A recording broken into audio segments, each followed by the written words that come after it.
Okay, so uh, this is the second class, and for anybody who's watching the recording, I started the recording a little bit late. I already started the chant, so we do we recite the Heart Sutra at the beginning of the first session, which this is the first session of the second class.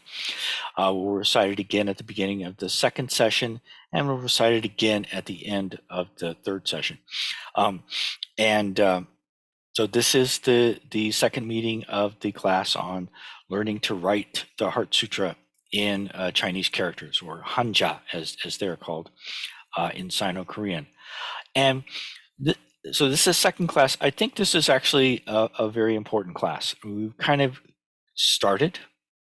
We've gotten started. We've looked at a bunch of characters, 30 characters and components. Um, and so anybody who's made it this far is, I wouldn't say that you're absolutely totally un, uh, absolutely committed, but this is it's good to have gotten this far. And uh, one of the things that I really want to focus on in this class, and that I'm hoping to get some help from those who are here, is to discuss how to do this, how to learn this stuff. Um, and so I've got some PowerPoint slides to show and some things to present. But at any time, if someone has a question or a suggestion or wants to talk about their own experience in learning so far, um, types of things, anything that you found useful, anything that you found difficult, is good to share because probably other people find it difficult as well. Um, Anything that you found, uh, there's probably there's probably very few things that any of us are going to find that are easy. But there are parts of this process that are more enjoyable than others. Um, and so like, oh, do I even have it here? I wanted to show. And this will be on one of the slides that I'm going to show later on. Is that since we're writing these characters, it's good to find a pen or a pencil or some sort of writing implement that you like to use. Okay, and then to think about what do you like about it, and if you have trouble with it, if you are having some difficulty, it should be comfortable in your hands, it should flow on the paper. And actually people who and there's YouTube videos. I have a YouTube video that I will share in the description to this YouTube video, which is a person who has very, very nice handwriting in penmanship in Chinese characters. And he goes through a whole list of pens that he's tried out, and he tells you which ones he really likes. And and I've watched that video like 3 times probably, and have looked through the descriptions very carefully. I bought a set of pens based on his um, suggestions, but I use a Sharpie. I use do you know what a Sharpie is, Fatima? It's like a felt tip pen with a very, very fine point felt tip pen. I don't know if they have those in the UK. They probably do. I think you've crossed the ocean. We do have Sharpies here. Okay. You never know. Yeah, but it's not one of the ones that this fellow recommends. It's not one that I've ever seen anybody recommend. But for me, the way that it works on the paper is nice. It makes a fairly thick stroke. It certainly isn't a brush, but it's a little bit more like a brush than a pen. But it if what, and one of the things that I'm going to be talking about later on pretty soon is like the number that having a goal, a number of strokes you do a day if you want to get really studious about it. Um, and when you're writing characters over and over again, then it does make a difference what kind of pen you're using. And Anyway, so does anybody have any experiences that they would want to share, or things that they've encountered that were problematic, that they've either found a solution for or are looking for a solution for, or absolutely anything at all at this point in our now that we've all been at this for a little bit? Yeah, if anything comes up along the way, feel free to unmute and or just raise your hand or whatever. I'm going to share my screen now again. And take down my email from Hannah telling me that she'll be here. Oh yeah, this is, we will get to, oh, it's interesting, this page is up here. Before I get to one of my slides, this is Paul Kroll. I'm going to be discussing his dictionary of Chinese characters, which is actually, it's very good, but I have pros and cons for 3 different dictionaries that you can use for studying Chinese characters. The main con or disadvantage for this one is that it's expensive. I mean, not, it, it's like $40, $60, $70. So it's a little pricey. All right, but this is what I wanted to start with. Let's get to the first slide. Here we are. All right, and I'm gonna kind of minimize people's faces and move it out of my way. So this is somewhat the standard first slide for these classes. So you have the schedule is up here in East Coast time in the United States. 3 sessions, like I mentioned before. We are obviously here in the first session, which will it's now, according to my calculations, 3:13. And also down here, I decided to add, so this is also the overall schedule. We'll be meeting the first Saturday of every month up through February 3rd of 2024. This I just went and checked, double checked, so that I know what these first Saturdays of the month are. So in this class, so in the first class, we actually looked at the first 5 characters in the Heart Sutra, and we looked at all of the components of those characters. And we looked at a few extra characters as well that are important to learn in the process of learning Chinese characters. That added up to the first 30 characters. In this class, we're going to continue on with the title of the Heart Sutra. We will complete all the characters in the title of the Heart Sutra, and we'll actually start to look at some of the components of the first character of the mantra, which is actually at the end of the Heart Sutra, and I'm going to explain that in a minute, the order in which we're going to be going through the lines of the Heart Sutra. So in the process of going through the 360 characters that we're going to be learning, we're all going to need to develop some strategies for that learning process. And we'll all develop our own individual learning strategies, but there will be a lot of overlap, and we can learn a lot from each other, I think. And I'm just going to throw some things out there. So what there are certain topics. So in addition to just kind of looking at the Heart Sutra one character at a time, there are also some larger topics that anybody learning Chinese characters has to encounter and have some idea about. You got to know what components are. You have to know what radicals are, which we haven't really talked about. And of course, you have to know what strokes are. You have to know how the characters are pronounced, because as you're learning how to write the characters, you really need to have some verbalization that goes along with what you're writing, as well as knowing what the characters mean. So a meaning and a pronunciation has to be associated with each character. And so we have looked at components already. How components are put together. I mean, how they're, I would say, physically put together, how they are fit together. Sometimes the components are side by side. Sometimes the components are on top of each other. And what does a component contribute to the overall shape of a character, to its sound, and to the meaning? So these are, some of these topics overlap with things that you would need to learn if you're taking a proper Chinese language course, which this is not. This is just looking at the characters, but we have to learn some Chinese along the way as well, because that's what we're writing, obviously. Okay. Now, in addition to these kind of general topics, there are some more strategic or tactical questions that we should be asking as we're going along. First and foremost, how am I going to learn this? where to start. So learning the Heart Sutra, we've already kind of answered that question. We're gonna start with the Heart Sutra, and if you're just learning, if you're just gonna if you just wanted to learn how to write Chinese characters, the Heart Sutra is not where you would start, unless it is a good place to start if you're interested in the Heart Sutra. All right, what to focus on. That this is a important question as well. How do I test myself as I'm going along? This is actually still an open question in my mind. I don't really know the best way to answer this question, but I think it's something that we should be asking ourselves as we're going along. Okay.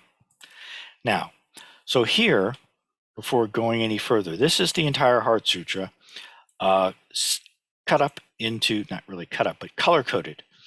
The yellow parts up here in the title and down here in the mantra, and here the first three characters of the first line. That's what we'll be covering in the first 3 months of this class. We'll spend 3 months. This will end up, if we take all these characters and break them down into their components and add a few extra characters and components in along the ways, this will all add up to 90 characters. Our first 90 characters is what's highlighted in yellow and is labeled as months 1 through 3. Then the next 90 characters, and this will get us halfway through the Heart Sutra.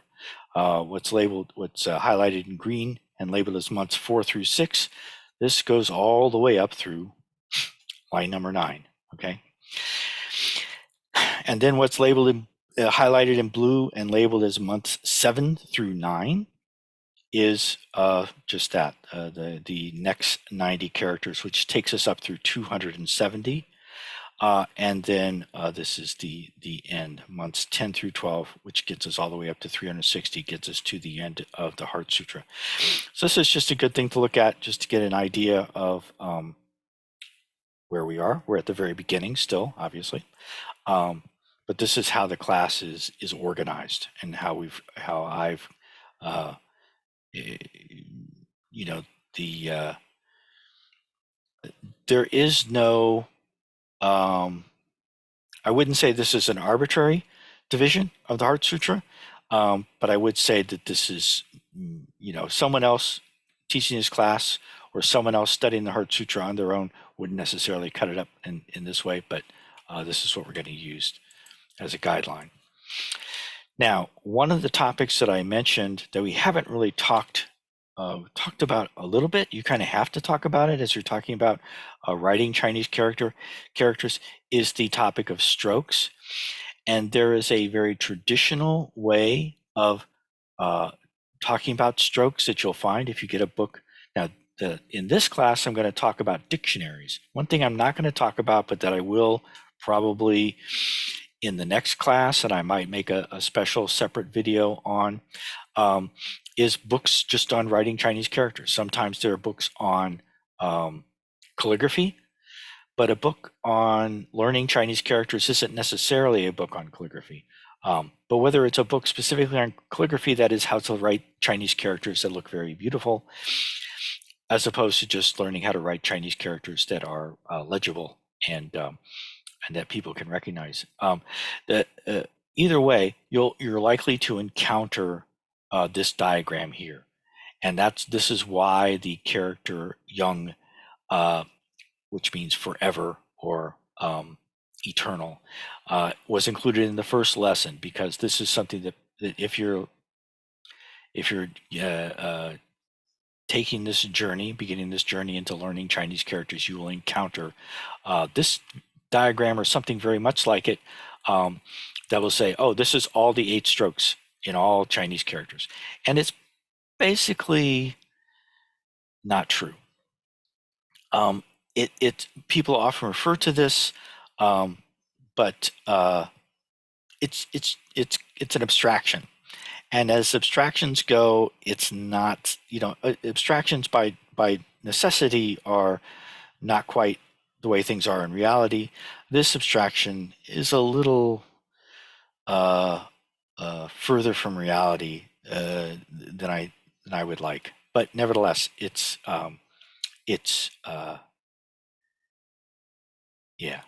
people refer to this all the time. So you can go through this these are what the strokes kind of look like. These are the names of the strokes in Chinese and in Mandarin pronunciation with the pinyin with the diacritical marks, and the Sino-Korean with the Hangul next to it, and then what they mean. So basically, you can kind of see what's going on here. One of the reasons why I say this is not really true is because this character does not have 8 strokes. This character has 5 strokes. If you write this character, if you can see my cursor, there's 1 stroke here. These 3 strokes are all written together.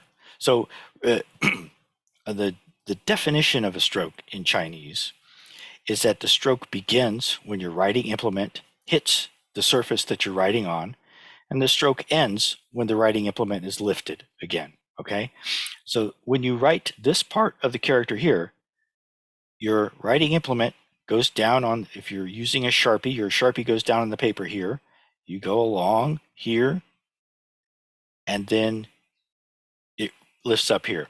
And that's 1 stroke. In this diagram, it's being treated as 3 separate strokes. A stroke here, a stroke going down, and then a little stroke that hooks up. And the same thing happens here. This, which is a single stroke, the left, I'm sorry, I'm mildly dyslexic. The leftmost part of the character young is a single stroke. This whole thing is 1 single stroke. In this diagram, it's being treated as if it was 2 strokes. And then over here, 1, 2, anyway. So it's good to look at this. It's good to be familiar with this. It's kind of interesting to know the names of these different strokes. But it's also good to know that, well, as I say in the next slide, the real way to learn strokes is by writing characters over and over and over again. And let me just give you one reason why I am not terribly fond of the classical diagram of the 8 strokes contained in the character young, is because this is the character wal right here, which means to speak or to say. At the very end of the Heart Sutra, when we chant the mantra which says, which is the last part of the Heart Sutra before the mantra is recited 3 times. This is the character that is set for says, the mantra which says, that's this character right here, says. Also, if you ever read a dialogue, like there's a famous dialogue in the Zen tradition between the teacher Bodhidharma and the Emperor Wu of Liang. And in that dialogue, this character shows up over and over again because it says Bodhidharma said, and then the Emperor said, and then Bodhidharma said. All right, so this character is kind of cool. But the second stroke in this character, see in this kind of diagram, where each stroke is written first, the stroke that is being written is in red, and then afterwards, the strokes that have already been written are in black. Okay, so this is 1 stroke here. This is a second stroke. This stroke that changes direction here, this is not in the character young. So, in fact, every time you see any kind of a little box in a Chinese character, this is always a second stroke. Sometimes it's kind of short, sometimes it's longer, but anytime there is an enclosed box in a Chinese character, it's always 1 stroke down, 1 stroke over and down, and then 1 stroke that closes it at the bottom. And in this character, sometimes you put something inside the box. This is another pattern in Chinese characters. Anytime something is put inside the box, you put the thing inside the box first, and then you close the box here. Okay, so this is the character wal. This is just an example of a very useful kind of tool for actually learning the strokes. Not just learning an abstraction about the strokes, but how the strokes are actually made, drawn, written. So this is 3 different diagrams for 3 different characters. This is wal. This is let me think. This is Ju, and this is Cheng. So wal means to say. Ju means Lord or host or boss, person who's in charge, and Chung means insect. Okay, um, so if you take these three characters and write them 10 times each, that ends up being 150 strokes. And I would suggest anytime you're practicing characters, um, it's really, you should really try to write a character at least 10 times before moving on to the next character. Um, and oh, that's getting around to a point I alluded to earlier, which is that it's not too unreasonable to try to write at the beginning 500 strokes a day. So if you keep track, if you when you're writing a character, you should know how many strokes are in that character. You should try to write the character at least 10 times, and then keep track. And it doesn't take long before it adds up to hundreds of characters. And once you get used to, if you develop a pattern, develop a schedule, um, where you're writing characters every day, or maybe every other day, whenever you can. Um, but you should get used to setting aside a time, sitting down to practice these characters. And if you make an effort to work your way up to 500 characters, 500 strokes, I should say, 500 strokes a day, you'll get faster, and it's not too hard then to work up even further. Somebody have a question, or did somebody just join? Let me see who's I going. This is Joe. I just joined. Hey, Joe. Oh, and Hannah's here too. Okay, so I had my pictures minimized, so I couldn't see who's here. It's great. So sorry to be late. No, no problem. Glad you could make it. I And am. so, so one of the reasons why I was interested in talking about the number of strokes that it takes is because once we have, by the end of this month, you will know how to write all of the characters in the title. That's 10 characters. And, Yay. and ideally, what you should really start to do is not only practice writing those characters one at a time, but writing them in order, writing them out. Now, and I'm going to talk a little bit about my own personal strategy for how that works. But um, if you write the entire Heart Sutra, well, okay, so if you write the title, that's only 110 strokes. So if you write out the title of the Heart Sutra, it's fewer strokes than just writing these three characters 10 times each. Um, and so it's very doable, to just sit down and write the entire title one character at a time. Um, the mantra, which we're also going to be starting on this month, in this lesson, and which we will complete next month. The mantra only has 227 strokes. I'm going to mute you, Joe. I think I'm hearing a little background I'm noise. sorry. That's all right. And the entire Heart Sutra, so the title has 110 strokes, the mantra has 227 strokes, the entire Heart Sutra has 2,689 strokes, um, which is a lot. But once we get more and more used to it, and I'm going to start trying to figure out how long that would actually take for someone who is, you know, sorry, my chair is rolling over my microphone, which is very bad. Okay, so let's go to the next slide now. Oh yeah, let's see where we are. Okay, so before I go on to this slide, I want to shift gears a little bit. But before I shift gears a little bit, I do want to check my time. And we are running so in 4 minutes we're gonna have a 5-minute break. Are there any questions or comments or requests or complaints or anything at this point from anyone about any of this? John. Maybe I've missed it, but is there a place where we can easily see the English and the Chinese characters together? Yeah. So I'm gonna. So Let me think. Yes. So, do I have that? So there's that's a really good question, and I have a really good answer for it, but it's a complicated answer, okay? Because what you really want, unfortunately, is you want to have the character, okay?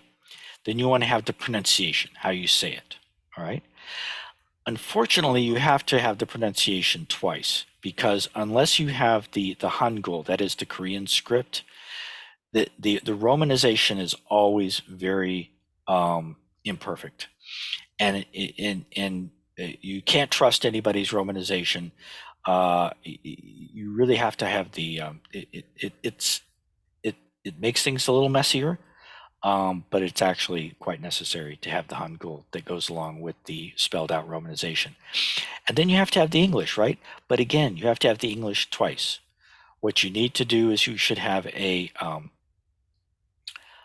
literal English correspondence for that character, but then also have the English that corresponds to the way that you chant it. So most people, even if they, as we are doing in this course, you know, we're learning how to chant the Heart Sutra using the traditional Korean, that is the Sino-Korean pronunciation of the characters, which is great, which is good, which is one of the great things about that is that it has a tune and a rhythm, all right, and it's kind of a nice tune and rhythm that actually that helps you to remember it.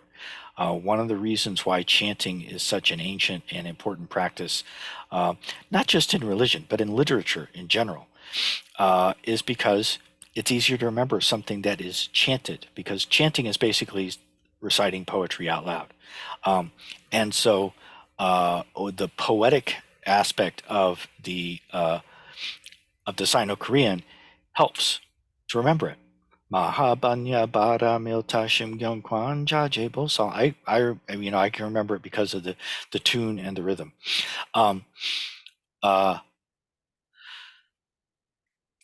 But most people also learn to chant the Heart Sutra in their own language.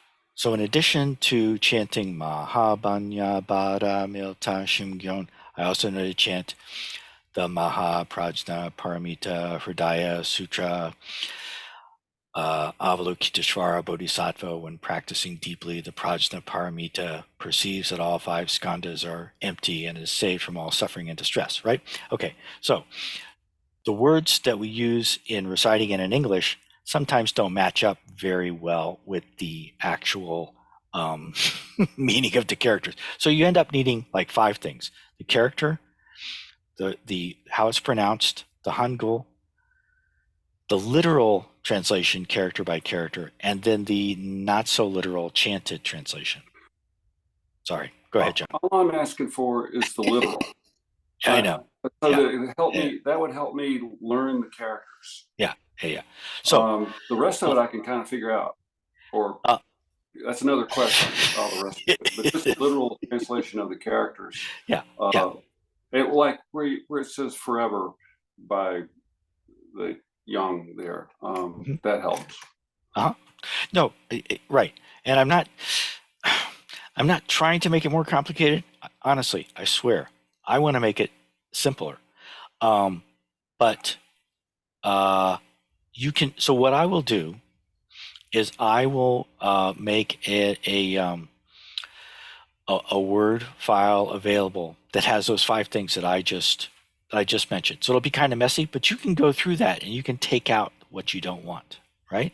You can take out all the Hangul. That might be the first thing to go. But it actually is good to have the non-literal English translation along with it, because that's what I know. I mean, I actually have to have that when I'm trying to find something in the Heart Sutra, because I don't know the rest. I don't know the rest of it well enough. Like anyway, but I'll try to provide something like that. Yes, and there are. There are. That's what I just figured it already existed somewhere. It probably does. It probably does. Okay. In various forms. But it actually might not. You'd be surprised. People think everything exists on the internet, but it's not true. There's lots of things that don't yet exist. Anyway, so on that, yeah, go ahead. Yeah, Elizabeth. What about on your stroke order page? Couldn't you find the words in their little, doesn't each of the characters on your stroke order page have like a Right. translation? So we'll look at that during the second session. If you're talking about the web application, that web thing, yeah. So you can see it like one at a time. You can also so there's parts of what John is looking for are there. May not be really in the form that is most helpful for him. But we'll look at that after the break. We should take a 5-minute break now. I'm a big believer in breaks. Last weekend I was at a retreat online where we would practice for 2 hours, and then we'd be off for 2 hours. And so my wife is now convinced that like the religion of Buddhism, is the Buddha taught that you have to take lots of breaks. Anyway, I am going to put the timer up and shut up, and we'll be back in 5 minutes. Okay.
Hi, everybody.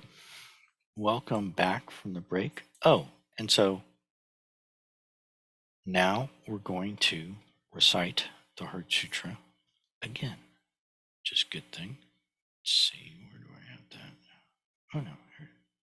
Today.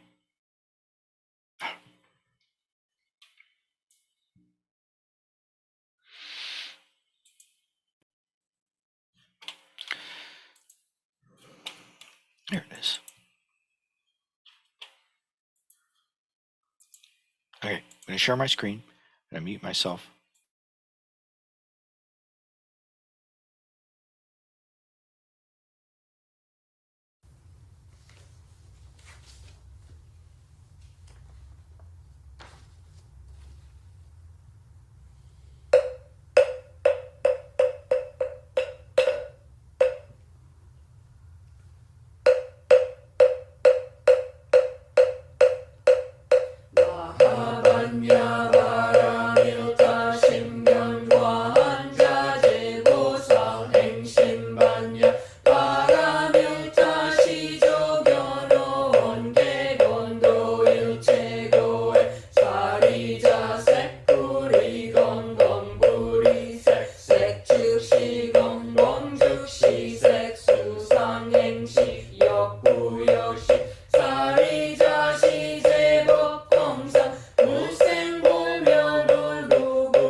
Okay, so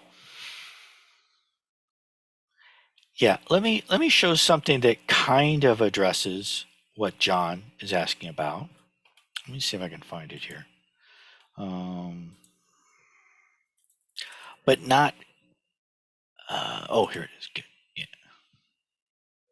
Let me share my screen again. This is a PDF that you can find somewhere. It's kind of hidden. It's on the Kansas City Zen Center. This is a book that has all of the chants that Zen Master Sung San taught to his students, with translations provided by Zen Master Stanley Labardo. I forget his Dharma name. Anyway, but I'm going to look in here for the Heart Sutra. See if I can find it. Here it is. Actually, Kurt, yeah, I have a copy of that. Uh-huh. Not the whole book, but just the Heart Sutra. Uh-huh. Early Yeah. on, Mm-hmm. I reached out to him and he sent me Oh, just okay. that one Uh-huh. chant. So I can certainly send that to you, Uh-huh. and you can Oh, then further yeah. share it. Yeah, I mean, I have it, and Stanley Lombardo knows a lot more Chinese and Sino-Korean than I ever will. But still, some of his choices are here, and I haven't really looked that closely at his Heart Sutra. But what John is really asking for is the characters alongside the literal English, right? And even though I would complicate things a little bit, would it be helpful to have the characters, the pronunciation, just the pronunciation, and then the literal translation? Would that be good, or is that too complicated, John? That'd be perfect. Perfect? Perfect. I doubt that it's perfect, but it would be Oh, good. Okay. All right. So, and I can do that. And you know, you might think that it would exist, but it doesn't. okay. Um, Interesting. but I will create it. And if someone else finds it, if someone might be watching this, like someone might tell Stanley Lombardo, "Hey, there's a YouTube video where someone's dissing some of your translations." And actually, his translations are great. They're extremely. If you find this PDF, which has all these chants in it, and his translations, it's a gold mine. It really is. It's wonderful. Even though here and there, I would quibble with some of his choices, but um, uh, Is this PDF available online or it's not? it is available, but you have to know exactly where it is. And I can send the link out. In fact, I will put a link to it in the description to this video when it gets posted on YouTube, so you can go directly there. And he made these translations and put this up probably a long time ago.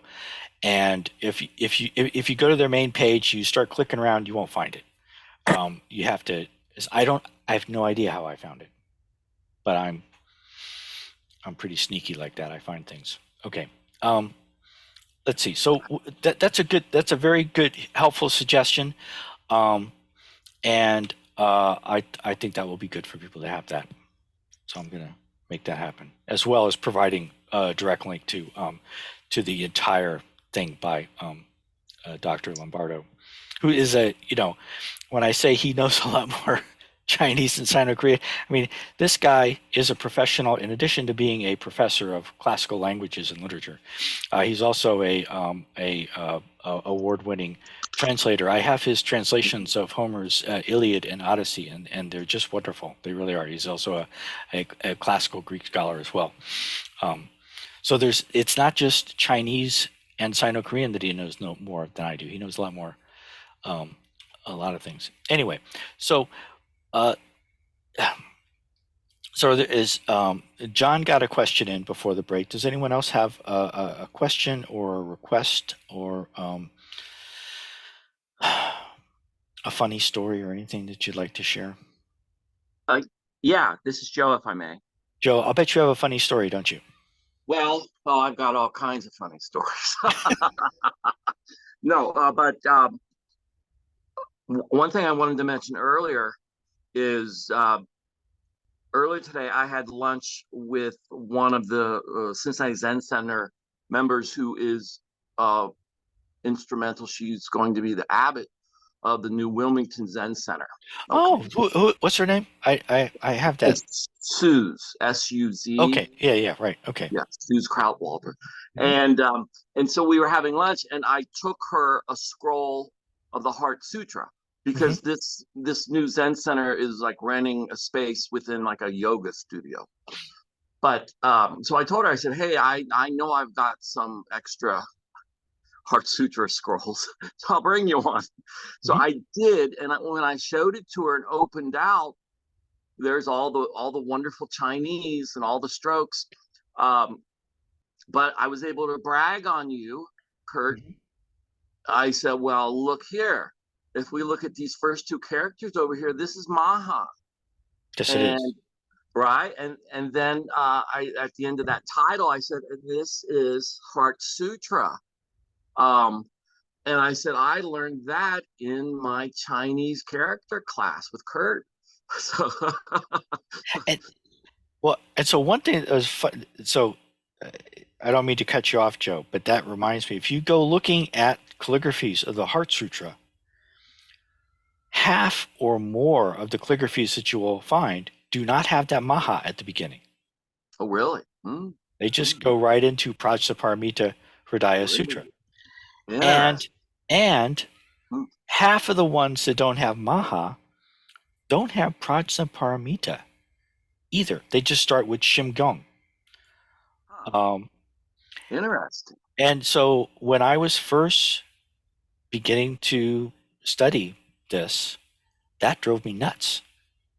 Sure. Because I thought, I know maha. Well, actually, first, what really drives me nuts is that there is a Chinese character for great, okay, which is a very simple character, and it's very easily recognizable. And I thought that must be the first character in the Heart Sutra because it's the great Prajnaparamita Hridaya Sutra. It's not. What they do in the Heart Sutra is they transliterate the Sanskrit for great, which is maha, into two very complicated characters, and I was looking for this one very simple character. So anyway, Interesting. anyway, Interesting. so Yeah.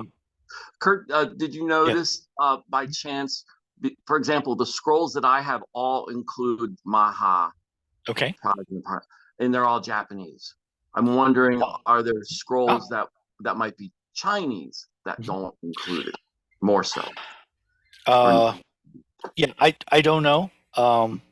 I've it's been a while since I've done a Google image search on Heart Sutra calligraphies, but I might go back and do that again just to do another roundup of the differences, all the different variations that you can find that you can drive you crazy. One thing is that any calligraphy that's done by someone who is Japanese will have two more characters in it. And Right. we'll eventually talk about that. They are, but yeah. So right now I want to go, when in a previous slide, I showed this, right? I was looking at this. And this shows how the class is broken up, how the entire Heart Sutra is broken up, how over the course of a year. And now I want to look at a slightly different way of looking at that same. Uh, so what I want to look at is a little bit more specific in terms of being the actual lesson plan that I'm using for this class that shows how we're going through the Heart Sutra, one character at a time, breaking down the characters. And let's see, I always have to do this whenever I really don't like to share my screen while I'm searching around on my computer. Everything is so scattered around, I can't find things. But I just don't like to embarrass myself more than necessary. But this is a document that will be, it may have, a previous version of this document may have been shared to you either in an email or, this is annoying. Okay, either in an email or is something that was linked to in a description to one of the either the preview video or the first class video. But this is a let me see if I get this to fit properly here and still be able to see everybody's faces. Okay, so this is a document that is I'm calling it a lesson plan. And I'm just going to read this. So this class is broken up into 12 lessons, each of which covers 30 Hanja, traditional Chinese characters. In this outline, and this outline in the form that I have it right now goes through the first half of the class, the first 6 lessons. And for each of those lessons, there will first be a snippet from the Heart Sutra, which shows the characters that are being covered in that lesson. And so it will show complete lines from the Heart Sutra according to the breakdown of the lines that we're using. And so any characters that aren't included in that lesson will be in light blue like this. Everything that isn't in light blue is an actual character that's part of that lesson. And we'll see this in just a second. And also, just to make things complicated, sometimes a character is covered in more than one lesson. Which is going to be the case. Well, so sometimes we cover the components of a character first. Sometimes we might cover the character and then break it down into its components later. I try to do that as little as possible, but that does happen sometimes. And so one character might show up in more than one lesson because of that. The only other the other two things to note before I go to the next page is just that the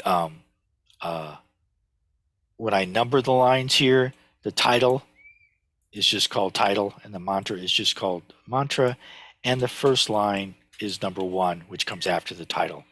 And the other thing to note is that having something like this on hand, in addition to what John was asking for, which is a handy thing to have, it's just, I mean, what he would like to do is something that is you would look at all the time if you're studying this. So what is that character again? What does it mean? This here, right here, this having the whole thing laid out is also very handy to have, especially since it has the line numbers in it. Which we'll be referring to throughout the class. So it's just good to have something like this around. Maybe get a tattoo of it, somewhere on your body where you can see. I don't know. Actually, I was in addition to studying Chinese, I'm also learning a little Tibetan along the way because why not? And I was looking at a very interesting Tibetan teacher who has anyway, I'm going to actually sign up for some classes with her. But she lists as people who might be interested in this class. And so she's a Buddhist. She was a Buddhist nun for like 12 years in Tibet. So she says, Buddhists or anyone interested in Buddhism or studying Buddhism. She lists a bunch of different reasons for being interested in her class on Tibetan. And then the last thing that she says, tattoo artists. She said, tattoo artists, because if you're, people like to have, I used to work with a friend who had, the Chinese character for the alternative Chinese character. Anyway, she had Kokoro, which she had Shin as a tattoo, which she referred to as Kokoro, which is one of the ways of pronouncing it in Japanese. Anyway, so all right. So immediately following the snippet, this is the snippet right down here that I was talking about. So this is the snippet for the first lesson. In the first lesson, we covered the first 5 characters and their components. And so up here, just immediately following the snippet, all 30 characters and components for the lesson are displayed in an array. That's what's down here. 3 rows with 10 characters in each row. This is just so you have everything all in one place, kind of nice and neat. It also shows how Chinese characters line up very nicely by if you know anything about fonts, that there are monospace fonts and most fonts are not monospace fonts. Chinese fonts are always monospace because Chinese characters are by necessity monospace. Anyway, so after showing the snippet for the particular lesson, which just shows the characters that are going to be covered, and then showing all of the characters and components that are covered in the lesson, then there's a detailed breakdown. That's kind of when you get to the gory details. And so this again shows for one character, the character Ma, and it's shown here where the character Ma appears in the snippet, and then it breaks it down all the way down as far as it can go. You can break Ma down into 6 parts. Here's all 6 parts here with their I meant to take the radical numbers out, but with the pronunciation and the meaning. And then you go to the next character. So the next character is Ha. Maha, which Joe was demonstrating earlier today, his knowledge of Maha to someone else, to Zeus. Okay, so then you take that character, break it down into its major components right here, show where it is in the title, which is the line that this is on. And then you take each of these 2 components and break them down further until you get down and you can't break it down any further. Okay, and so in this breakdown, every character or component that's being introduced for the first time will be in yellow and will have a number next to it. As soon as a character has been covered, it will. The wind is starting to blow and the door is banging behind me. Did you hear the door banging behind me? I'm going to go shut it a little bit more tightly. 。 . 。 。 . 。 . 。 . 。 . 。 . 。 . 。 . 。 . 。 . 。 . 。 . 。 . 。 . 。 . 。 . 。 . 。 . 。 . 。 . 。 . 。 . 。 . 。 . 。 . 。 . 。 . 。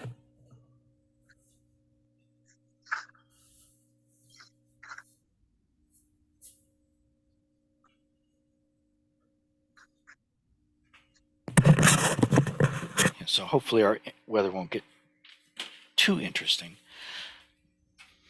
between now and 5. But this, so this detailed breakdown is somewhat intuitive, but the first time you look at it, I'm sure it doesn't look intuitive. It's just taking each character, breaking up into components, and then taking those components and breaking them down until you can't go any further. Looking at this right now, who has questions? The questions could include, what is this that I'm looking at? That's a perfectly legitimate question at this point. Yeah, Fatima. Yeah, I think that this nice thing, the breakdown is kind of what I've been cramming about over the last week, trying to get these concepts into my head. I think what I was struggling with a little bit was and maybe sort of looking for generalized rules about how things are put together, and I'm sort of struggling to spot them. So I'm not sure whether I'm looking for something that isn't really there, or if I should just let it flow and learn them all one by one. So if you take a proper Chinese language class, they will teach you about the ways in which components contribute to the meaning and the sound of characters. But it's not systematic. It is much more of a dark art than any kind of a science, and it's also something that people don't agree on. It is so you'll find different etymologies, and etymology is always something that people disagree about in any language, because that's what we're talking about. How are these things made up? So Chinese, every Chinese character is one syllable. All right. So the sound usually comes from one of the components. Not always so. In an ideal case, the sound comes from one component, and the meaning comes from the other component.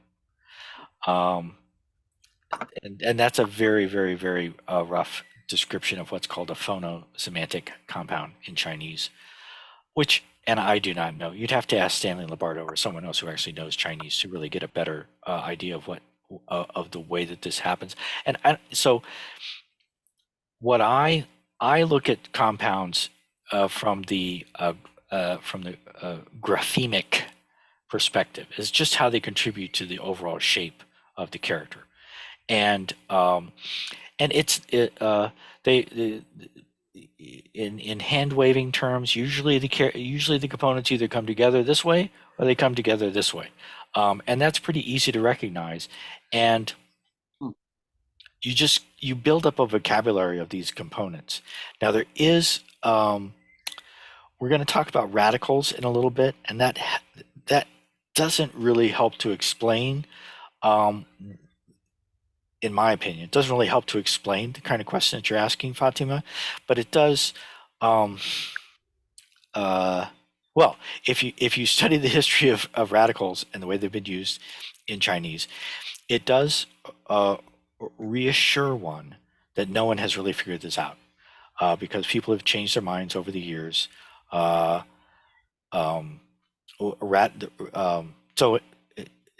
if you view the components as when you organize, if you have a dictionary of English words, it has to be organized some way. So we organize it by the way the words are spelled. We organize it in alphabetical order. Chinese characters don't have an alphabetical order, but they are made up of these different components. And so you pick one of these components and you call that component the radical, or what's actually called in Chinese the section header, because that is the component that heads that section, and then all the characters that have that radical are in that section of the dictionary. And that goes back like 2,000 years. That idea was first, actually I had a picture of the guy who came up with that idea. So he put together the first Chinese dictionary based upon that idea. But there's no there's no a priori way of knowing. That is, just there's no rationale for which component of a character is its radical, unfortunately. But it's one of its components. You know that, but you don't know which one, unless you know. Yeah. Okay. Does that kind of address your question, Fatima?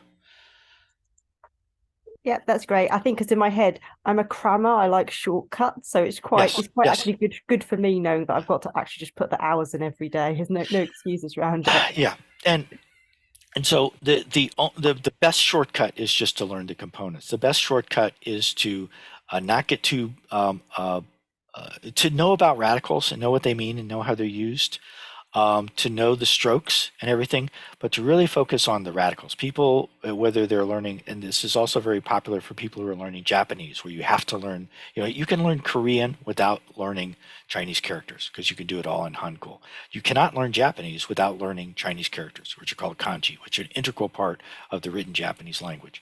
And so people who are learning Japanese or people who are learning Chinese, they struggle. They say, how am I going to organize this stuff? You organize it by these components. Learn these components as well as you can, and learn to recognize them. And especially, learn to recognize them in completely new characters that you haven't seen before. But you at least say, "Oh, I recognize that part and that part and that part." At least then, you are rewiring your brain in the way it needs to be wired in order to do this. To learn, I need to know these components. Yeah. Okay. All right. So this is all on lesson 1. Let's see what we're doing on time. Yeah. Okay. So, yeah, you should use this. I'm going to go back to my. Oh, there's more chatting going on. Let's see. Okay. Yeah. Sorry. I should be looking at the chats, but I missed that, so I apologize. And please do just jump in at any time if you have a question, or if you can't hear me, or if you want to defend Stanley Labardo or anyone else that I've possibly offended. Please do. I'm going to go back to my Question, Kurt. Yeah, sure, Joe. The document that you just flipped away from. Yeah. Mm-hmm. Do we have that? You will. That will be in the description to this video when it gets posted tomorrow. Okay. And then as we go forward, it will change over time. I will be polishing it a bit and adding some stuff to it over time. But the first 2 lessons are pretty complete in it as it is right now. And those are 2 separate documents. Is that correct? No, so what I was just putting up there is one document. This is a document that will eventually include all 12 lessons. It currently includes the first 6 lessons, but only the first 2 are really gone over pretty well. Okay. Gotcha. And I'm just wondering, and thank you for doing that and posting that. I'm just wondering, I'm thinking for me, it could also be helpful to maybe have access to it before the class. Yes. So in the future you will, because this will be, this will go through the first 6 classes, will be in the document that I'm going to share. And I will be sure to update it soon to have all the polishing for the 3rd class done within the next week. Okay, so there'll be I will share what I have tomorrow as is, but then I'll also update it within a week to make sure it has everything necessary for the 3rd class. Thank you. All right. So, we talked about the 8 strokes. We talked about this. Oh yeah, this is this is a misspelling. This should be He Shin in Sino-Korean, or Jushen in Mandarin. Down here, I'm talking about this guy here. He's the first person to come up with this idea of radicals. Before him, I mean, this is like almost 2,000 years ago. Before him, people didn't know how to organize characters. He was the first one who came up with the idea of characters. So now I do want to spend just a few minutes talking about radicals because this is historically this is a traditional way of organizing characters, and also you just will if you're studying Chinese characters, you encounter radicals. So a couple of things about radicals. One, all radicals are components. So anything that we've talked about that is a component might be a radical. Every character has one radical, even though most characters have multiple components. However, there are many components that are not radicals, and this is just 1, 2, 3, 4, 5, 6 examples that I found just kind of looking through things really quickly. There are only, it's not pointed, oh yeah, down here it says there are about 214, and this number is somewhat debated. There are about 214 radicals currently accepted. Up until a few hundred years ago, there were twice as many. But a lot of these radicals are fairly obscure and not used very often. Okay, so all radicals are components. Every character has exactly one radical, even if it has lots of components. Not all components are radicals. That's the first 3 points. The fourth point is why? Why radicals? Because this is traditionally the way of organizing the characters according to which radical they are. This is how to index Chinese characters. That's why the Chinese call these things radicals section heads. This is the word for section head. It's also why they're numbered. So there's a radical number 1. There's a radical number 2. There's a radical number 3. We'll see a little bit of that later on. There's no easy way, as I was saying before, to tell which component of a character is the radical. All right. So there are 305 characters and components in the Heart Sutra. We're going to be looking at an additional 55 characters to bring the character and component total up to 360. We will encounter, in looking at those, 100, actually a little over 100 radicals. So we'll be looking at almost half of all the radicals in Chinese in the course of this class. And here's just this picture of Shushen. And these are just some examples of radicals. And actually, let's see, how are we doing on time now?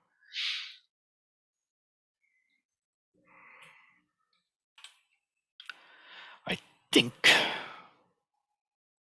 what's our schedule, eh? Yep, we're supposed to stop now. So we'll take I'll take a vote. Do we want to take a 5-minute break or a 10-minute break? It's fine with me either way. Are we okay with 5 minutes? Okay. No problem. Okay, all right. So we're going to take a 5-minute break. We'll come back and we will keep going. Thank you, Kurt.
Okay.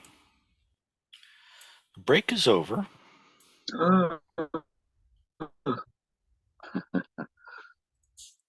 And so I've got my YouTube channel up here. And oh yeah, let me see your videos. That is my videos. And let's look. So I should have asked this earlier, but I'm going to ask it now. So did people look at the second video that I posted after the last class, where I went through characters kind of one at a time? It's this one right here. Heart Sutra Lesson 1 Supplement. How many people looked at this video? Show of hands? Okay. So what I did in this video is I did, since I did more of a gory details version of looking at the characters, and in particular looking at the characters. I don't know what happens if I play the video while I'm. Can everybody see this? See my screen? Right? This is it's a bit fractal here, but I'm gonna turn the sound off. But I just want to show you kind of what I did. Oh yeah, that's right. Here it is. There's a lot of this. I showed. You can see. Oh, look! I posted scans of my own practice sheet, so you can see my terrible Chinese penmanship. That was just kind of in the interest of full disclosure. But let's see. Go on. Oh yeah. Yeah. I eventually got around to.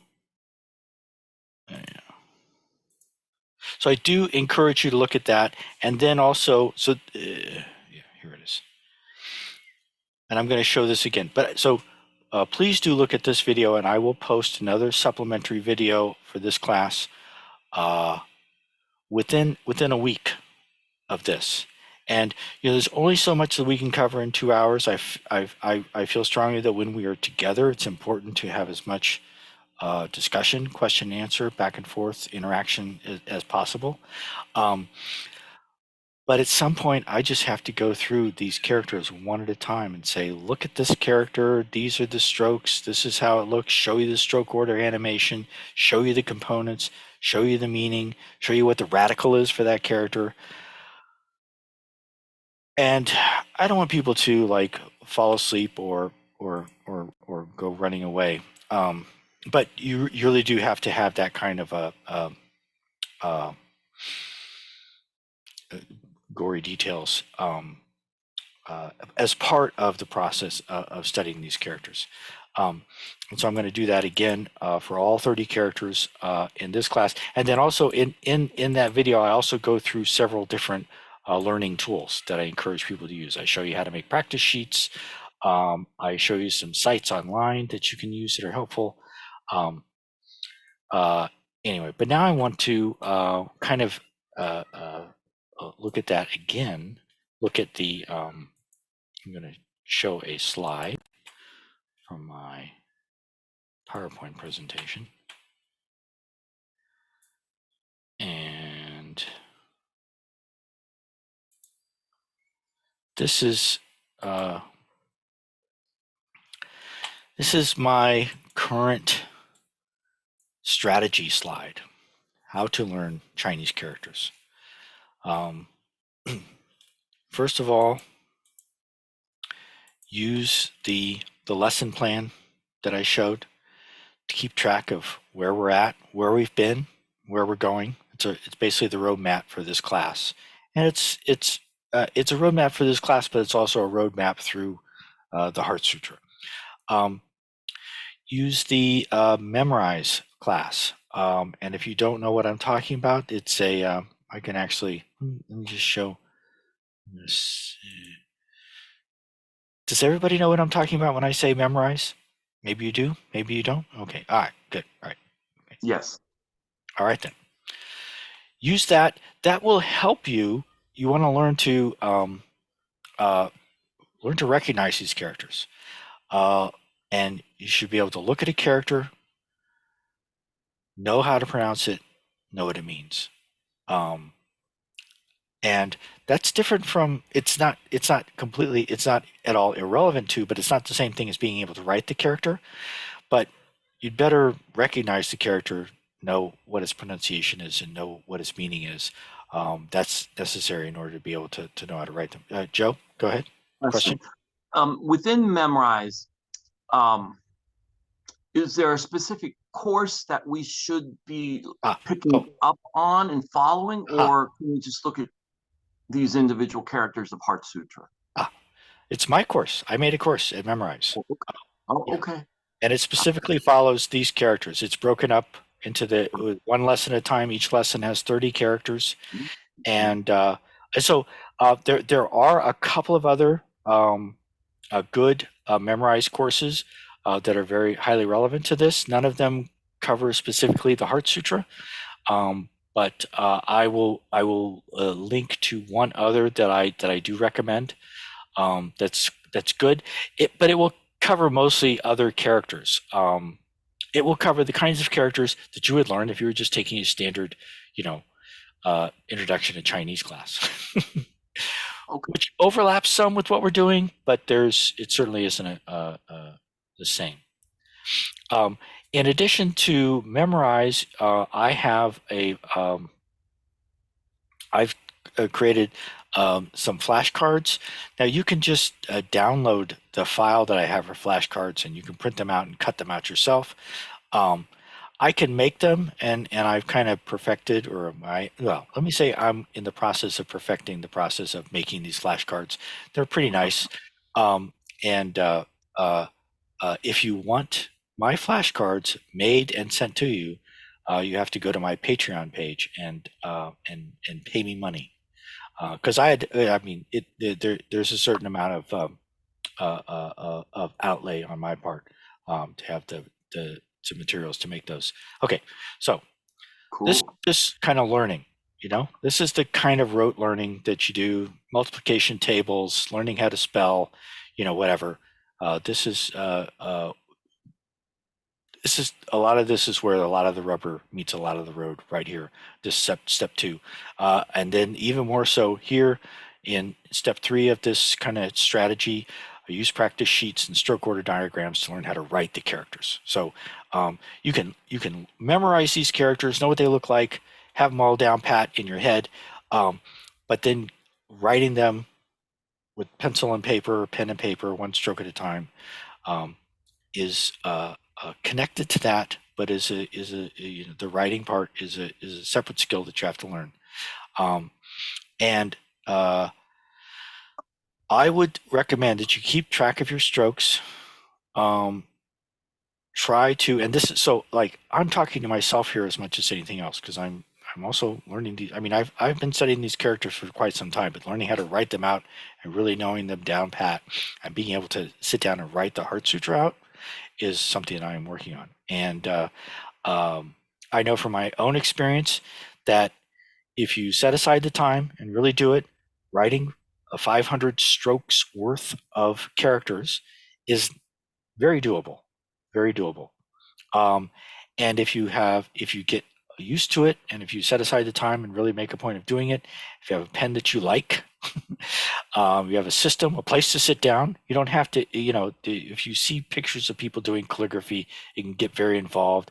You got to sit just in the right way and hold but you should find some place that's comfortable where you have room, a table that's cleared, a desk that's clear, and you can write 500 strokes at a time without too much trouble. And if you do that on a regular basis, you can work your way up to 1,000. If 500 is too many, set a lower goal that you can realistically do. I mean, don't not do it because 500 is too many. Find out how many you can do and do that. I'll talk about this a little bit more, but use this web application, Writing the Ox, which is it's actually a pretty nice JavaScript application. It's pretty nice unless you actually look at the JavaScript code, which I wrote, and then it is a monstrosity. But its actual functionality is pretty good. It's pretty easy to use. It has a lot of stuff in it, and depending upon how much time we have today, we'll look at it, but you'll also see a lot of it if you look at the supplemental video to lesson 1 and also to the supplemental video for this lesson. You'll see that application being used a lot. I'm going to talk about dictionaries in just a minute. You don't have to buy a dictionary. You can just use the website Wiktionary, which I've mentioned before. There'll be a link to in this video. If you take a Chinese character, if you take this character right here and you highlight it, right click on it, put it in a Google search field, one of the first things that will show up is a Wiktionary entry. It's all in English, but it will give you the pronunciation. It'll give you all kinds of information. It's very useful. But it's also kind of nice to have a dictionary. And I'm going to show 3 dictionaries in just a second. Oh, right down here, I say. So in a less systematic way, but I think on your own, it's good to just play around.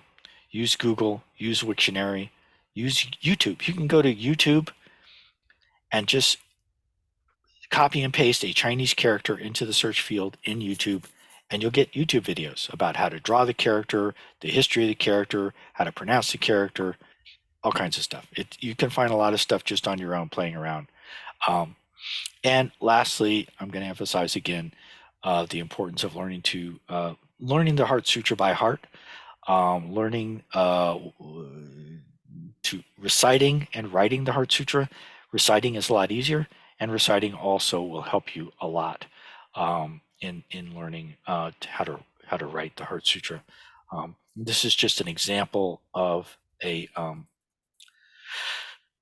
kind of practice sheet that you can easily generate at this website, purpleculture.net, which again, I have a demonstration of that in the supplementary video for the first class, as well as I will do that again in the supplementary video for this class. I want to go to the next slide to just talk about some dictionaries. These are 3.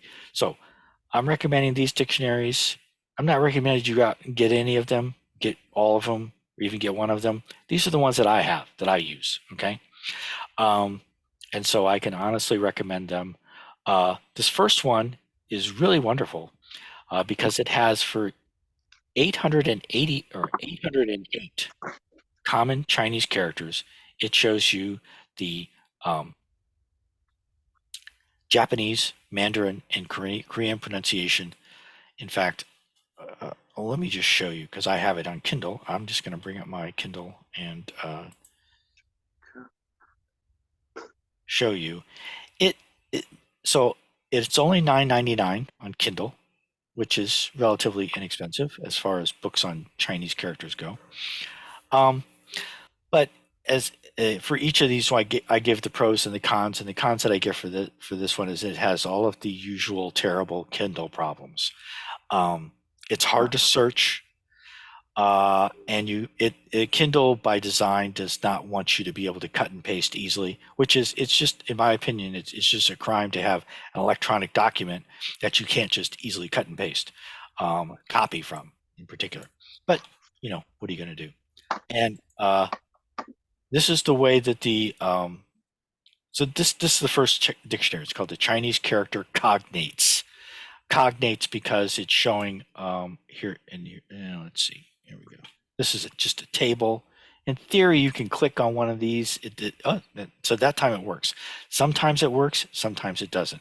So you can click on a character in the table. It says, "Oh, this is a character in Korean. It's called gu, and it means eternal, perpetual, permanent, something like that."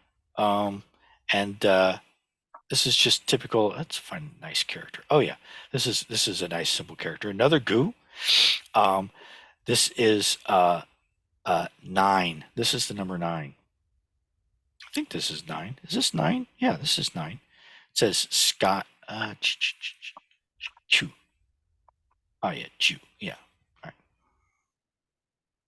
This is a fair business incident. This is this character also means matter, as in physical matter. Anyway, so this is a nice dictionary. It's really good because it's probably the most useful dictionary of Chinese characters that has the Sino-Korean pronunciation in it. That's why I like it. Okay. I have the prose. It's great for Sino-Korean. It has both the Hangul and the Romaja for all the characters. It's really nice to see the Mandarin, Korean, and Japanese side by side. It's relatively inexpensive, but it's unfortunately has a lot of the usual problems for Kindle books. This next one is actually for people who are studying Japanese. It's called the Kanji Learners Course. It has lots of. I use it. I mean, I have studied a little bit of Japanese.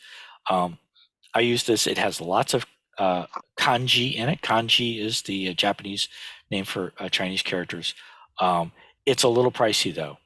And so unless you are interested in learning Japanese, I wouldn't recommend getting this. But I am, so I do have it. Finally, this is kind of for people who are very hardcore. This is the Student's Dictionary of Classical and Medieval Chinese. So the Heart Sutra was written by Xuanzang almost 1,500 years ago. So it was written in classical Chinese. And classical and medieval Chinese are not the same thing as modern Chinese, although they're very close in many ways.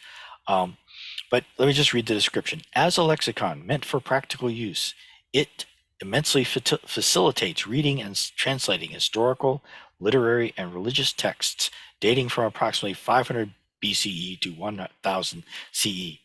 Being primarily a dictionary of individual characters and words they represent, it also includes an abundance of alliterative and echoic binomes. Oh, yeah, that's good. As well as accurate identifications of hundreds of plants, animals, blah, blah, blah, blah, blah. And so the main pro that I put down is read the description. It delivers. It actually delivers on this description. This is I use this dictionary all the time in my own amateur study of Chinese characters. It is not only is it pricey, but like every 2 or 3 years they come out with a new edition. It's kind of it has which is the standard problem with popular textbooks, popular college level textbooks. It's constantly being updated and revised, and you'll pay at least $40 for it, but maybe 70 or more. Anyway, so or not. So you don't need any of these. But one of the reasons why I mention these is because I was talking about radicals. Radicals are still used. If you get a dictionary, even one that's online, one of the ways that the characters will be organized in that dictionary is always going to be by the radical. These days, for English speakers, any dictionary that is aimed at English speakers, the dictionaries will also be organized. The characters will also be organized in the index by their pinyin spelling. Pinyin, which is not used by Chinese people. So a Chinese dictionary for Chinese people will not have the pinyin in it. If it's for Westerners, it will have the pinyin in it. And if it's specifically for English speakers, there will also often be an index of English translations. So you can look up the word for cat. You can look up the word for ghost. But Chinese will often have many different characters for cat, many different characters for ghost. And often you won't necessarily find the one you're looking for in that index. Anyway, so so we still have a good 20 minutes to go, and if you've noticed, we really haven't talked about the 30 characters that are supposed to be covered in this class. All right. But at this point, I want to ask, what kind of questions, or John's request earlier was really good. Can we have a list that just has the characters, how they're pronounced, and what their literal translation is, and go lined up with the Heart Sutra? That's a good thing to have, and I like that. So if anybody else has a a question along the lines of why don't you do this, or where can I find this, or if there's something you found that's useful or helpful, or just an experience that you have in your study, this would be a good time to hear about that. Oh, well, I really should. So I think if someone has something they want to bring up, say it. But if you go to my YouTube channel, which is let me just, I made a tag for my channel. So if you go to YouTube /@MindIsBuddha, that's an alternative name of my channel. Oh, geez, or is it? Wait a minute. They broke my tag. Did they spell it correctly? It used to work. You Mine know. was Buddha. Okay. So if you go here. Oh yeah, that's because I'm signed in as a creator, so it's not really helping me. Let's see. Look at my dashboard. I'm looking for my about page. Okay. Well, I can't find it, so I'm just going to go directly to it. If you go to my other, oh, don't want to do that. I'm gonna stop sharing while I sign in to my WordPress blog. And okay.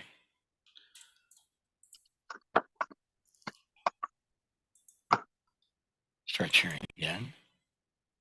All right, if you go to this mindisbuddha.org, which does work, and then you click on this writing the ox. So this, and then, so once you get to this writing the ox web application, which again, there will be a link to in the description. There'll be a bunch of links in the description for this YouTube video when it gets posted tomorrow. So many links that you'll probably have trouble finding the one link that you're looking for, which I apologize for. But what I just did, up at the top, kind of at the top, below this very nice little quote from Confucius, there's a list of buttons that you can click on. And if you you can explore what's under some of these buttons, but the main one for us is this button that says Heart, which is for the Heart Sutra. All right, and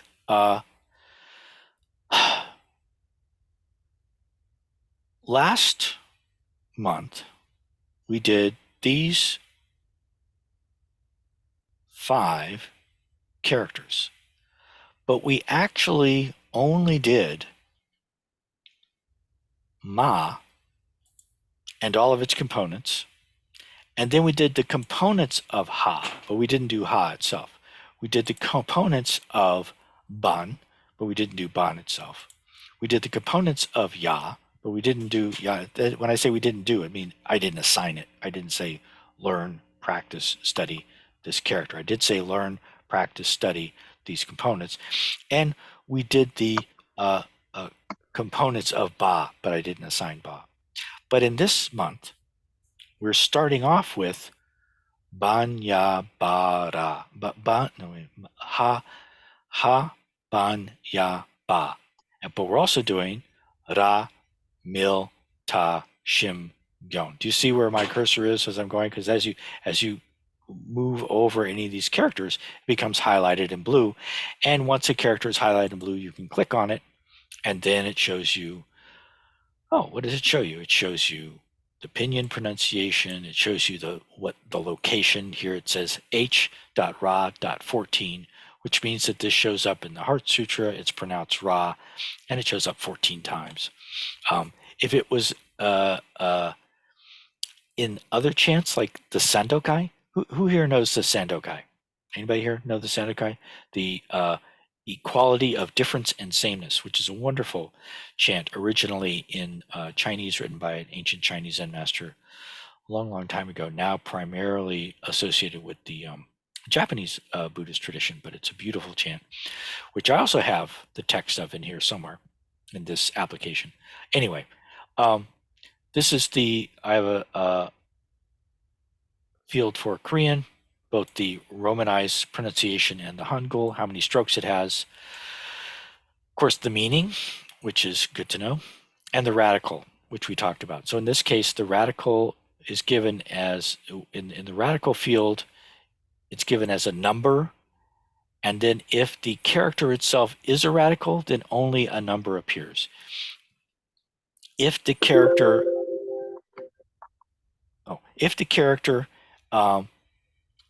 is not a radical but has a radical, so which is the case for this character, then it says the radical number plus how many more strokes it has. So in this case, the radical is this part up here, as we see. I'm going to go into full screen mode. So this part up here is the radical that's part of this character, but everything else is also part of the character.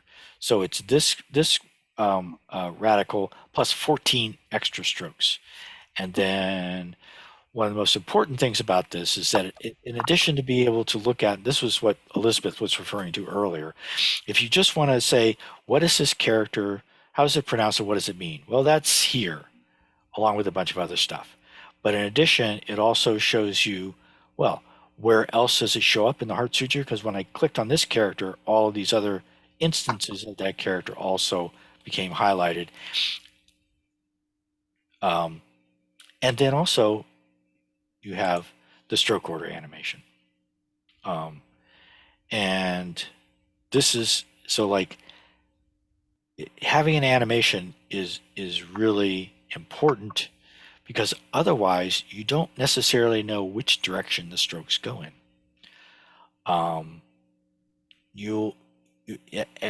When you get, and hopefully you're starting to get at least a little bit of feel for the strokes in Chinese characters, but you'll get tricked sometimes, because sometimes it works differently than it usually does.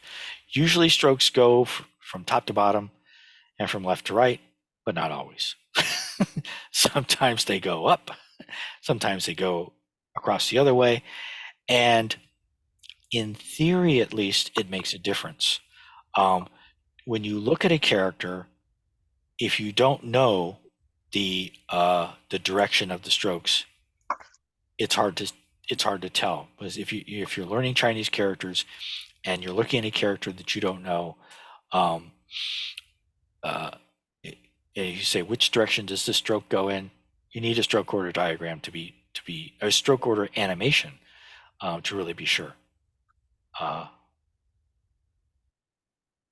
that. That's a very nice complex character. So in this month's assignment, in addition to assigning each of these 4 characters, which you've already seen and hopefully practiced the components for these characters, but now you'll be practicing putting those components together. And then we'll also look at these 1, 2, 3, 4, 5, 1, 2, 3, 4, 5 characters and all of their components. And we're going to start looking at the very first character in the mantra. You'll see the first character in the mantra shows up 4 times.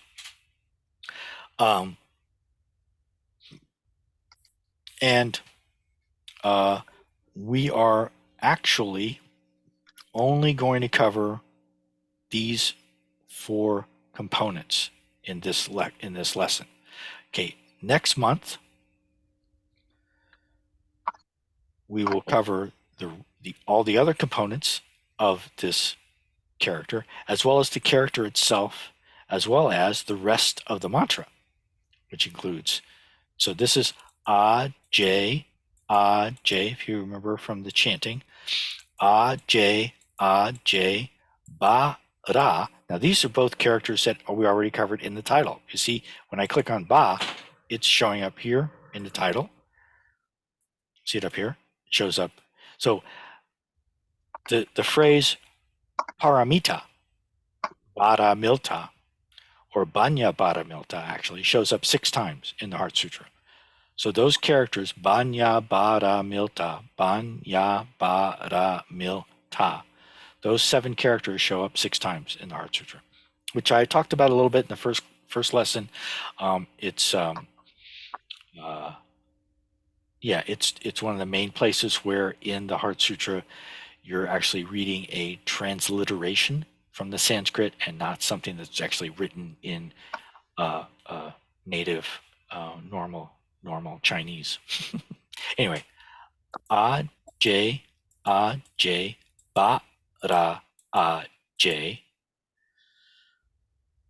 ba ra again sung, which is a new character. And actually, if you look around, you see this character doesn't show up anywhere else in the Heart Sutra. I don't think. Let's see. I'm going to have to squish her. Yeah. Sung a j mo ji sabaha. Now, sabaha, the last 3 characters in the Heart Sutra mantra, are 3 very, very, very common characters in Chinese mantras. So, sabaha only shows up once in the Heart Sutra, but the ha character is also the same as the ha in maha at the beginning. Okay, I'm going through this kind of fast, but every time I click on a character, there is, one could argue, too much information being displayed. At the same time, all of this information is potentially useful. So you have to kind of, so as you're going through this and using this to learn the characters, what you should focus on is the pronunciation, the meaning, and how it's written. And then the next level of information that's also important is to see this component breakdown, because this shows how the characters are all interrelated to each other. You take this component right here, and all the characters that are highlighted in here are all characters in the Heart Sutra that have this little ju component, which is just a dot or a dash or a tick mark or whatever you want to call it. It shows up all over the place. If you click on, there are actually 2 different characters in Chinese that are little boxes, and they have different meanings, different pronunciations. The way you can tell them apart is that if, let's see, I'll find a good example. Oh yeah, we were looking at an example earlier. Yeah, here. If there's something inside the box, then it is the character that means enclosure, which also means to surround, to encircle, or it can just mean circle. And that is radical 31. And this is the way that it is drawn, like this.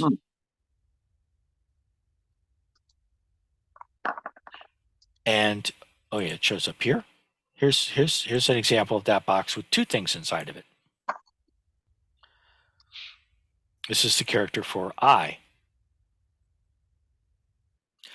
But if there's nothing inside of the box, as in the case of the little square that's inside the character for ha, then it means mouth.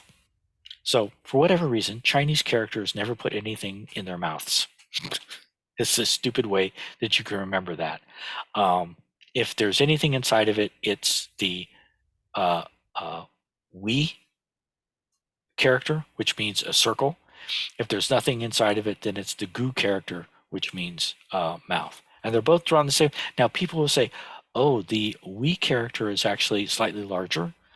And but when you're just looking at it in practice, you can't tell the difference. I can't tell the difference unless I know at a time. Anyway, we are very close to being out of time.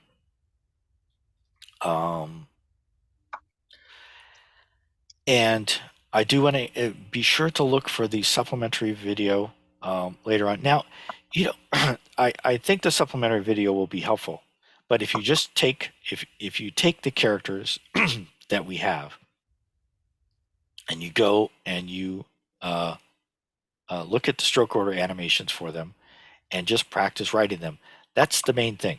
Okay.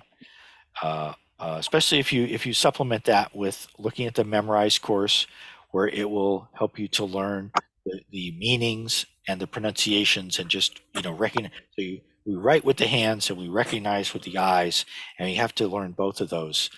They kind of work together, but to some extent you can work on developing those separately, but together. But if it helps, and I think it might help, also please check out the supplementary video that I will post within a week, which will go through.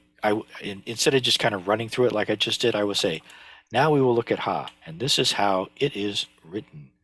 And look at that, 1, 2, and then I'll count them off. I will. It's kind of boring, but it's might be helpful, especially if you are writing it along with me as I'm going through it.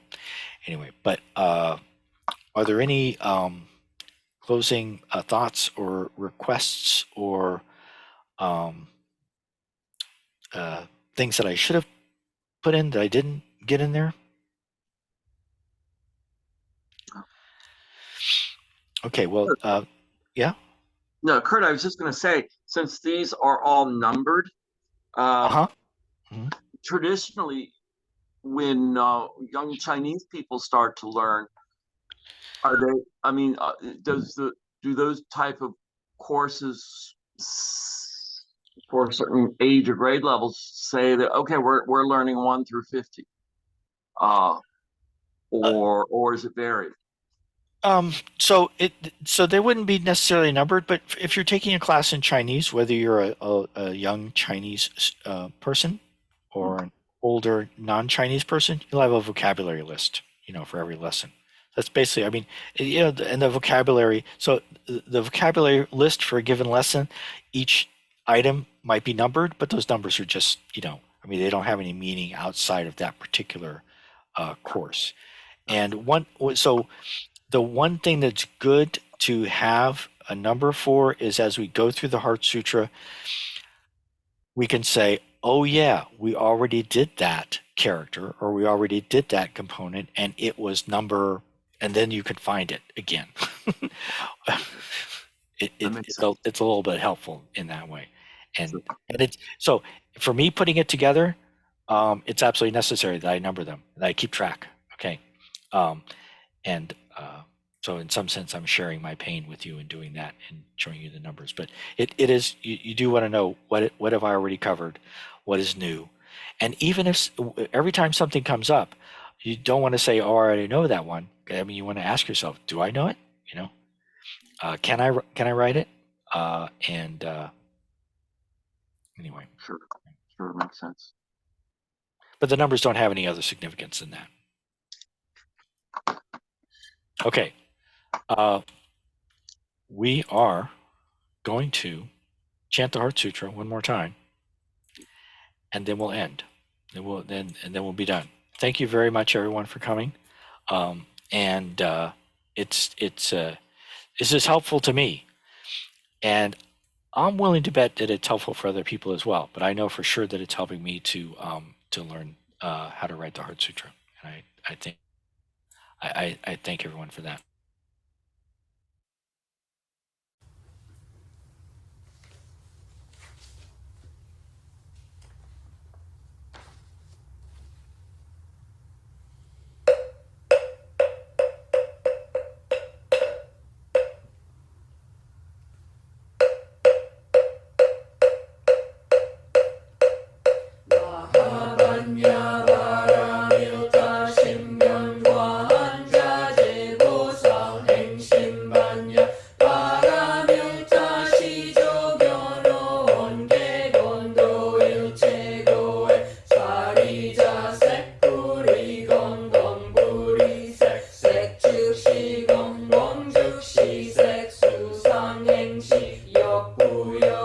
사리자 시제복 공상 무생보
Bye, everybody. Thanks again for coming. It's been great to see you all.